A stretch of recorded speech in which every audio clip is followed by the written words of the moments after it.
दोस्तों, आज हम पवित्र वचन में यीशु मसीह के अनमोल वचन पर चर्चा करेंगे। तो चलिए शुरू करते हैं, लेकिन इससे पहले आप हमारे YouTube चैनल को सब्सक्राइब करें। धन्यवाद। जय यीशु मसीह। एक, आदम की वंशावली ये है। जब परमेश्वर ने मनुष्य की सृष्टि की, तब अपने ही स्वरूप में उसको बनाया। 2, उसने नर और नारी करके मनुष्यों की सृष्टि की और उन्हें आशीष दी और उनकी सृष्टि के दिन उनका नाम आदम रखा। 3, जब आदम 130 वर्ष का हुआ, तब उसके द्वारा उसकी समानता में उसी के स्वरूप के अनुसार एक पुत्र उत्पन्न हुआ, उसका नाम शेत रखा। 4, और शेत के जन्म के पश्चात आदम 800 वर्ष जीवित रहा और उसके और भी बेटे बेटियां उत्पन्न हुई।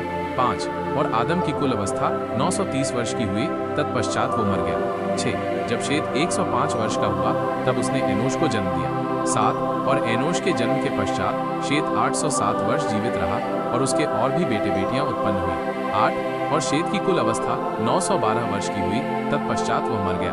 9, जब एनोश 90 वर्ष का हुआ, तब उसने केनान को जन्म दिया। 10, और केनान के जन्म के पश्चात एनोश 815 वर्ष जीवित रहा और उसके और भी बेटे बेटियां हुई। 11, और एनोश की कुल अवस्था 905 वर्ष की हुई, तत्पश्चात वह मर गया। 12, जब केनान 70 वर्ष का हुआ, तब उसने महललेल को जन्म दिया। 13, और महललेल के जन्म के पश्चात केनान 840 वर्ष जीवित रहा और उसके और भी बेटे बेटियां उत्पन्न हुई।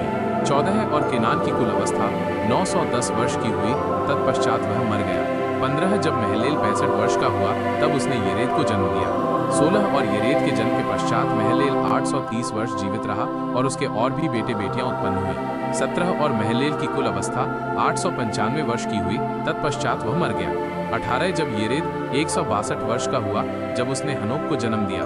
19, और हनोक के जन्म के पश्चात येरेद 800 वर्ष जीवित रहा और उसके और भी बेटे बेटियां उत्पन्न हुई। 20, और येरेद की कुल अवस्था 962 वर्ष की हुई, तत्पश्चात वो मर गया।